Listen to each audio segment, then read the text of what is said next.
The chapel doors creaked open like a judge's gavel slamming down, and every head in the pews snapped toward the intrusion. "Mama, it's me, your daughter, the one you buried alive in your hearts," I said, my voice slicing through the organ's mournful dirge like a shard of sunlight through storm clouds. In that frozen instant, as my family's eyes widened in collective horror, I wondered if love could resurrect the dead or if I'd just damned us all to a deeper grave. I never imagined my own funeral would feel like coming home. But there I was, Amaya Ruiz, 25 years old, stepping into the family estate's private chapel on the sun-baked hills of Andalusia, Spain, our "Little America," as Papa used to call it, with its sprawling olive groves and imported Starbucks mugs cluttering the kitchen. We'd fled the relentless grind of Miami's Cuban-American enclave when I was 10, chasing Papa's dream of a quieter life importing vintage cars from Seville. "Spain's got soul, mija," he'd say, his mustache twitching with that trademark optimism. "And we'll bring a slice of the States with us, barbecues on the 4th, turkey on Thanksgiving." It was his way of clinging to the stars and stripes, even as the Sierras whispered in Spanish. But soul. Ours had always been a fractured mosaic, Catholic guilt layered over Protestant work ethic, salsa rhythms bumping against flamenco beats. And me? I was the crack in the glaze no one wanted to acknowledge. That crack started widening in high school, back when we still lived in Florida. I was the girl with the killer jump shot on the varsity basketball team, the one who quoted Whitman in English class and snuck out to kiss boys at parties just to fit the script. But it was never the boys who made my pulse race. It was Sophia, the quiet artist from art class, with her smudged charcoal fingers and laugh like wind chimes. Our first kiss happened behind the bleachers after a game, tentative, tasting of Gatorade and fear. "This is us, Amaya," she'd whispered, her breath warm against my neck. Real us. But real didn't last. Sophia's parents shipped her off to a therapy camp in the Everglades, and I learned to bury my truths deeper than pirate treasure. By the time we uprooted to Ronda, that cliffside town straddling the Guadalajara Gorge like a daredevil on a tightrope, I was an expert at the double life. Mornings, helping Mama in the kitchen, rolling empanadas while she recited rosaries for my future husband. Afternoons, sketching wild horses in my notebook, dreaming of California art schools where no one cared who you loved. Evenings, scrolling Tumblr on my phone under the covers, heart aching for stories of girls like me who didn't end up ghosts. Spain was supposed to be freedom, Papa's brochures promised azure skies and endless fiestas, but for me, it was just a prettier cage. The village elders clucked their tongues at "those American ways," and my family. They doubled down on tradition, as if the Atlantic could wash away the rainbow flags waving in my veins. Lydia crashed into my world like a rogue wave on the Costa del Sol. It was the summer I turned 22, during the annual feria in Ronda, lanterns strung like fireflies across the bullring, the air thick with grilled chorizo and the stomp of sevillanas. I was there alone, nursing a tinto de verano in a shadowed corner, sketching the dancers' blurred forms. Papa had passed 2 years prior, heart attack behind the wheel of a '57 Chevy he was restoring, and Mama had retreated into a fortress of grief, leaving me to run the import business with my brother Carlos. He was the golden son, married to Elena, a local beauty with a laugh like Mama's, already talking babies. I was the shadow daughter, reliable but invisible. She appeared in a swirl of red skirt and bare feet, laughing as she dodged a group of tipsy revelers. Lydia Hayes, American through and through, with that effortless California glow, sun-kissed freckles, auburn hair cropped short like a pixie on a dare, green eyes that sparkled with mischief under the string lights. 27, a freelance photographer from San Francisco, in Spain for a 6-month gig shooting olive harvest documentaries for some eco-magazine. "Mind if I crash your solitude?" she'd asked, sliding onto the bench with a grin that disarmed me faster than a stiletto heel. We talked until the stars wheeled overhead. She was chasing light, she said, literal and figurative. "Spain's got this raw beauty, you know. Like it's not afraid to break your heart." I nodded, mesmerized by how her fingers traced patterns in the condensation on her glass, calloused from lugging camera gear. By dawn, we'd wandered the empty streets, her arm brushing mine as we climbed the Puente Nuevo bridge, the gorge yawning below like a secret we both knew. "What's your story, Amaya Ruiz?" she'd asked, leaning against the stone parapet, wind tugging at her scarf. I hesitated, the words I'd never spoken aloud bubbling up. "I'm figuring it out. Loving who I love, even if it scares the hell out of me." Her smile was soft, knowing. "Then let's figure it out together." That summer blurred into a montage of stolen moments, picnics under cork oaks where she'd feed me figs and we'd read Pablo Neruda aloud, her voice wrapping around the verses like silk, midnight drives in Papa's old Mustang along the winding roads to Marbella, windows down, blasting Joni Mitchell until our throats ached with singing, lazy afternoons in her rented casita on the outskirts, where sunlight pooled on terracotta floors and we'd lose hours to her Polaroids, me laughing mid-bite of paella, her capturing the curve of my jaw like it was a masterpiece. Lydia saw me, all of me, the athlete's build honed from years of pickup games, the artist's soul spilling ink across pages, the quiet storm of a girl who'd learned to hide. "You're luminous," she'd murmur, tracing my collarbone with feather-light touches that sent shivers racing. No rush, no pressure, just the slow burn of two souls recognizing their match. But love in Rondo was a tightrope over the gorge. Mama noticed the late nights first. "Who's this gringa keeping you out, Mija?" "Some tourist chasing flings." Her eyes, sharp as espadon daggers, searched mine over morning coffee. Carlos was subtler, pulling me aside after a family dinner. "Amaya, we're worried. You're changing. Remember Abuela's stories? The devil preys on the lonely." I laughed it off, but the weight settled like dust after a Sirocco wind. Lydia and I kept it hidden, code words in texts, harvest at noon, secret glances at the mercado. Yet every touch felt like defiance, every kiss a revolution whispered in the dark. The fracture came in September, as Lydia's visa clock ticked down. We'd hiked to the Taja de Ronda, the famous rock formations jutting like ancient guardians, and there, with the river far below, she dropped to one knee, not with a ring, but with a question. "Come with me, Amaya. San Francisco's got rainbows on every corner, galleries begging for your sketches. We could build something real." My heart soared, then plummeted. "Leave the business, Mama's fragile world, the ghosts of Papa's dreams. I can't just vanish," I whispered, tears stinging. She pulled me close, her heartbeat steady against mine. "Then don't vanish. Fight for us. For you." I promised I'd try. That night, over arroz con pollo at the family table, I steeled myself. Mama was midway through her lecture on finding a good Catholic boy, when the words tumbled out. "Mama, Carlos, I'm gay. Lydia. She's the one I love." The room went still, forks hovering like suspended accusations. Mama's face crumpled, rosary beads clicking in her fist. "No, Mija. Lies. The devil's tongue." Carlos stood, chair scraping. "Amaya, this isn't you. It's that American poison." They didn't yell, not then. It was worse, silence, thick as morning veils. By morning, Mama had called the priest, then the extended family in Miami. Whispers spread like olive blight. Weeks blurred into a haze of avoidance. Lydia stayed, her presence a lifeline, but Mama's door remained shut, Carlos's texts curt, "Family meeting. Don't bring her."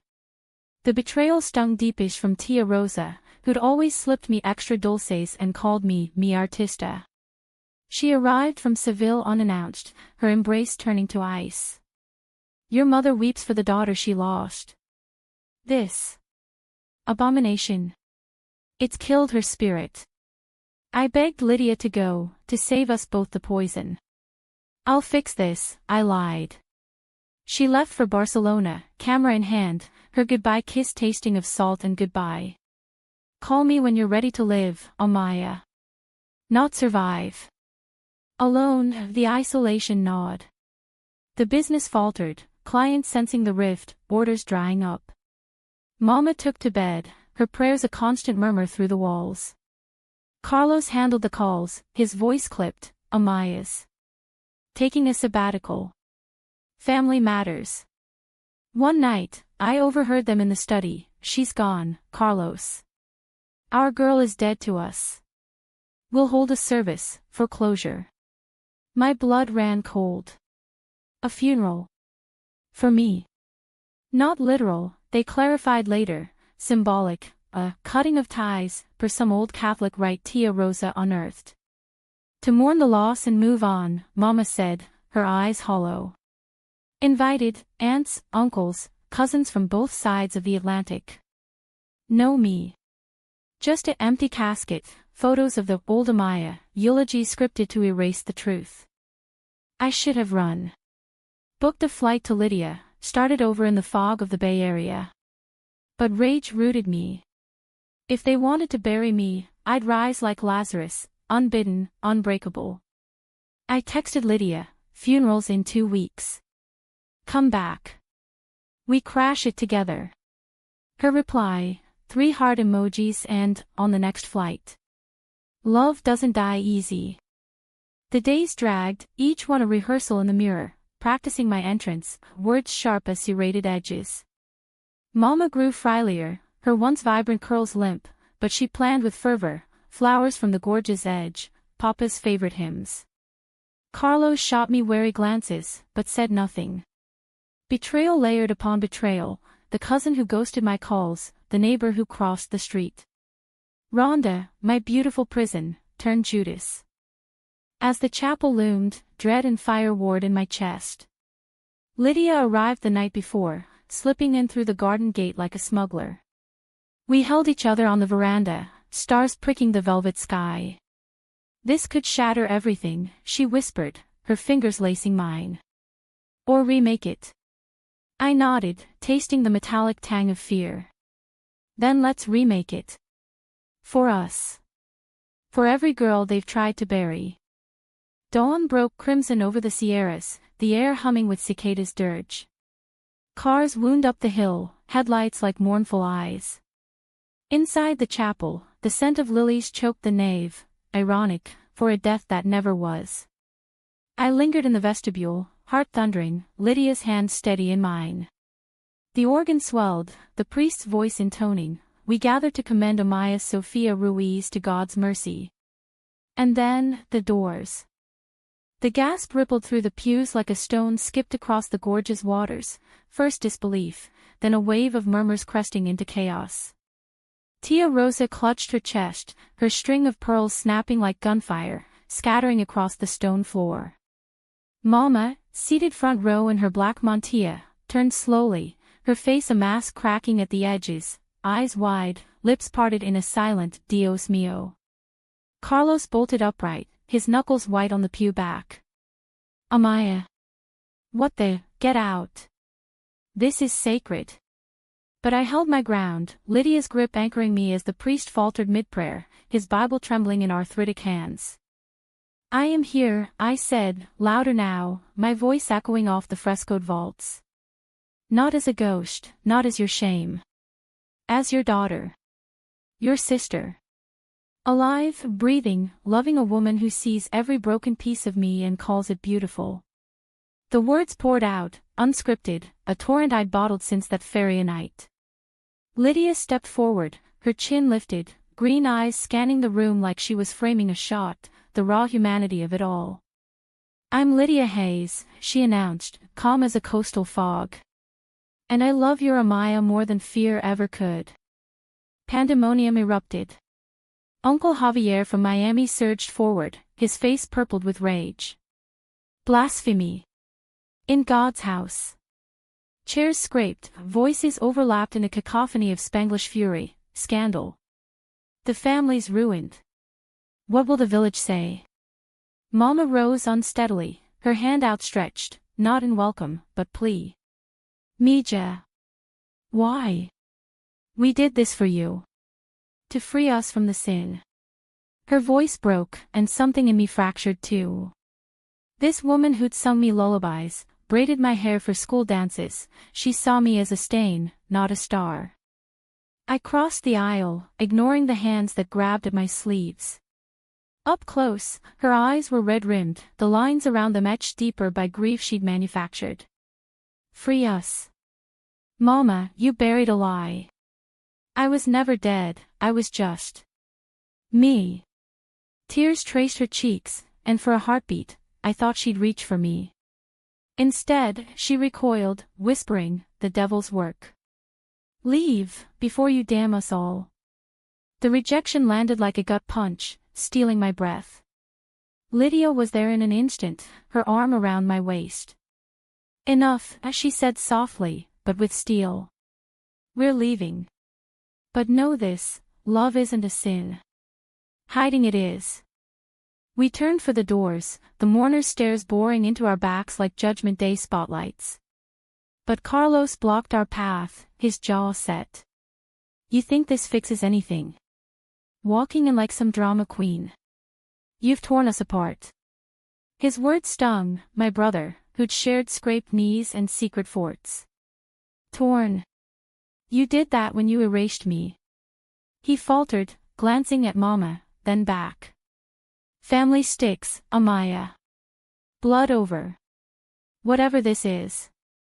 Lydia's voice cut in, low and fierce. "Blood doesn't mean blind loyalty. It means seeing the truth." Outside, the Andalusian sun beat down mercilessly, turning the gravel path to a furnace. We stumbled to Lydia's rental Fiat, parked in the olive shade, and collapsed against it, sobs racking us both. "That was brave," she murmured, wiping my face with her thumb.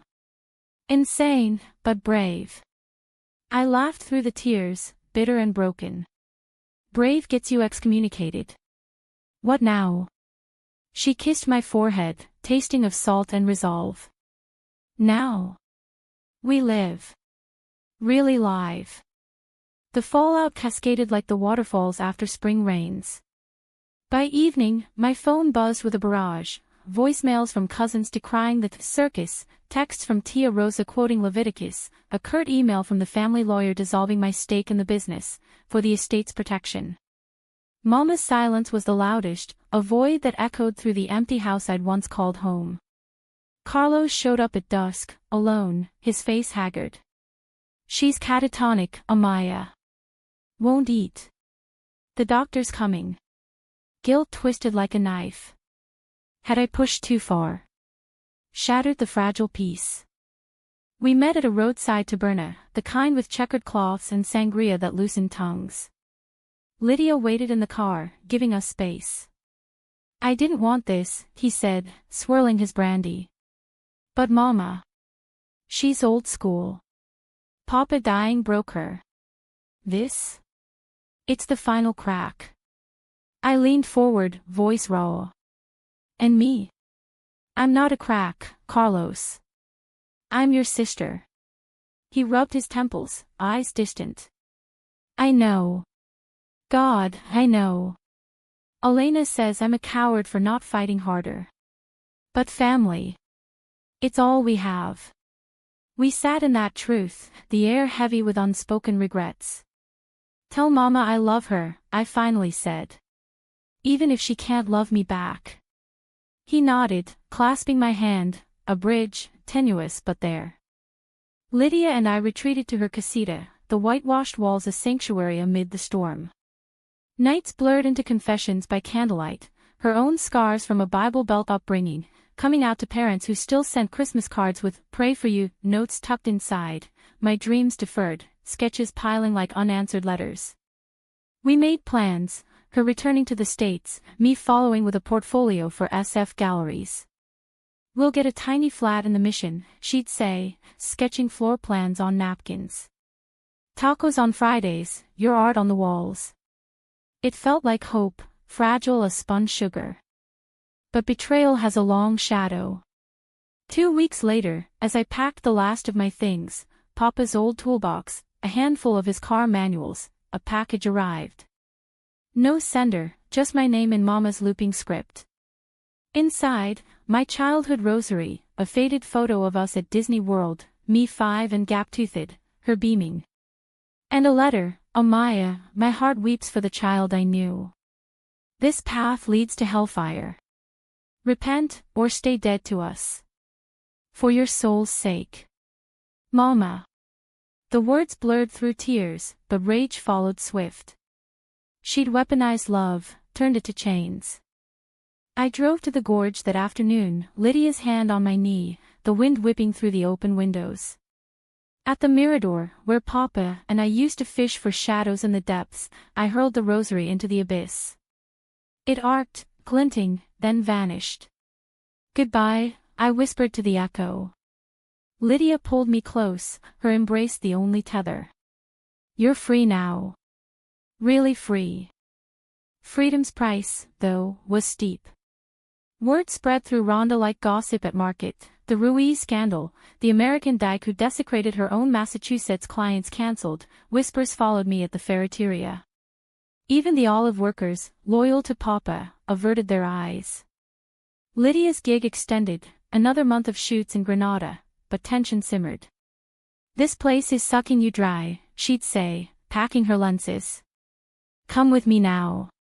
I wavered, the business's ledgers bleeding red, Mama's house looming like a mausoleum. The turning point came on All Saints' Day, when the village lit candles for the departed. I visited Papa's grave alone, the cemetery mist-shrouded, marigolds wilting on the stones. Kneeling in the damp grass, I traced his name, Javier Ruiz, beloved father. You always said chase your dreams, Papa. Even the wild ones. A rustle, Carlos, emerging from the fog, Elena at his side, her belly just beginning to round. We came for you, he said gruffly. Not forgiveness. Just talk. Over coffee in a hidden cafe, walls papered with bullfight posters, we unpacked the wreckage. Elena, soft-spoken and steady, broke the ice, Mama's seeing a therapist now. In Malaga. Says it's helping. Carlos nodded, sheepish. I told her about the funeral. How wrong it was. She cried for days. My throat tightened. And you? What do you say? He met my eyes, finally. I say I miss my little sister. The one who beat me at hoops. Blood's thicker, Amaya. But so's love. It wasn't absolution, but it was a crack in the door, enough light to glimpse redemption. Lydia and I left for Barcelona the next dawn, the Fiat groaning under suitcases stuffed with sketches and dreams. The road unspooled like a ribbon, Sierras giving way to the Mediterranean sparkle. In the rearview, Rhonda shrank to a postcard, beautiful and broken. To new graves, Lydia toasted with a thermos of café con leche, and the lives we dig up from them. San Francisco welcomed us like an old friend with open arms and a chill wind off the bay, fog rolling in like a velvet curtain, muffling the city's hum. We'd scraped together enough for a shoebox apartment in the Castro, peeling rainbow crosswalks outside, a Murphy bed that creaked like it had stories of its own, and windows framing views of pastel Victorians climbing the hills. Lydia's freelance gigs bloomed, shoots for queer zines, portraits of trans elders that made her eyes light up like Christmas.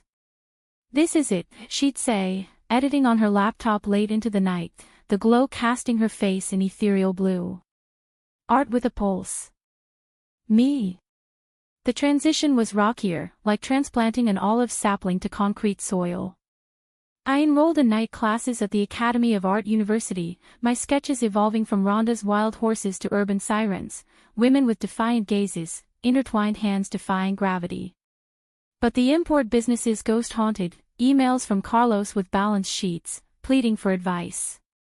Mama's trying, sis. Small steps.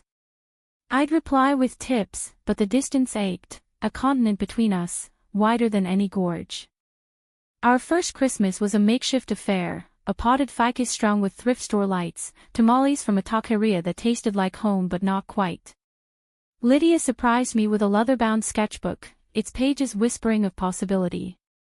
For the stories you're telling now, she said, her kiss lingering like mulled wine. We danced to Nina Simone in the cramped kitchen, bodies swaying to Feeling Good, and for the first time, I believed in resurrection. Spring brought blooms and betrayals anew. A package from Spain, Mama's handwriting, tentative. Inside, a pressed sprig of lavender from the garden, and a card, thinking of you on Easter. The priest says forgiveness is a seed. Plant it, Mija. With love, Mama. My heart stuttered, hope, fragile as eggshell. I called Carlos that night, voice shaky. Tell her. Yes. And send photos. Of everything. He laughed, a sound like cracking ice. Already on it. Baby Ruiz #1 kicks like a mule. Lydia and I dove deeper into the city's queer tapestry. Pride marches where floats thundered with bass, book clubs dissecting Audre Lorde, coffee dates with activists plotting against the latest rollback in the South. She captured it all, me at a rally, megaphone in hand, chanting for rights we'd fought to claim. You're a force, she'd whisper afterward, her fingers mapping the freckles across my nose. Our love deepened, our roots intertwining, lazy Sundays biking the Embarcadero, her head on my lap during indie films, the quiet thrill of waking to her breath on my neck. But shadows lingered. Nightmares woke me, the chapel's lilies wilting to thorns, Mama's face dissolving into accusation. Lydia held me through them, her voice a lighthouse. You're here. We're here. Therapy helped, a gentle dyke shrink in No Valley who unpacked the grief like tangled yarn. Your family's fear isn't about you, she said. It's their own unexamined closets. It rang true, easing the knot in my chest. Summer scorched the city, fog burning off to reveal Alcatraz's silhouette. Lydia landed a gallery show in the Mission, her Olive Harvest series, infused now with portraits of us, stolen glances in Rhonda's markets, hands clasped on the bridge. The opening night was electric, wine flowing, murmurs of stunning rippling through the crowd. I stood beside her in a thrifted sundress, heart swelling as she dedicated it to the woman who taught me light can pierce any darkness. Later, on the fire escape under a canopy of stars, she knelt again, this time with a ring, simple silver etched with sierras. Marry me, Amaya. Let's make our own family, unbreakable. Tears blurred the city lights. Yes, I breathed, pulling her up into a kiss that tasted of forever. We planned a courthouse wedding, small, just us, a witness from her photo co-op, and a playlist of Joan Baez. But joy's undercurrent carried undercurrents. Carlos called mid-planning, Mama wants to come. For real. She's changing. Skepticism warred with longing. How do I know it's not another trap? He sighed. You don't. But Papa always said trust the leap. Autumn leaves turned the Presidio gold as they arrived, Mama, Carlos, Elena, and the toddler-to-be Bump. The airport reunion was a masterclass in awkward grace, Mama's hug stiff at first, then softening, her perfume of jasmine and regret. You look happy, Mija. Lydia charmed them over dim sum in Chinatown, her stories of Spanish shoots drawing laughs. Rhonda's got nothing on this fog, Mama admitted, her eyes crinkling. The ceremony was perfect in its imperfection, vows exchanged under a eucalyptus grove, the judge a silver-haired lesbian with a voice like warm gravel. In the face of storms, you choose each other, she intoned. Mama wept silently, clutching her program, while Carlos snapped photos on his phone, for the album we should have started years ago. Afterward, at a hole-in-the-wall taqueria, toasts clinked, to bridges, Lydia said, her hand in mine. And burning the ones that trap us. But humanism's arc bends slow. Back in Rhonda for Christmas, our first return, Mama's progress faltered. Village stairs still prickled, and over posada wine, she slipped, the neighbors ask. I tell them you're finding yourself. The old wound reopened, raw. Mama, I'm found. With Lydia. Her face fell, apologies tumbling. I'm trying, Amaya. For you. For the grandchildren I'll never know. The words hung, a quiet betrayal, not malice, but the inertia of fear. We left early, the Mustang's engine a roar of escape. In the airport lounge, Lydia squeezed my hand. It's not perfect. But it's progress. I nodded, watching planes etch silver trails.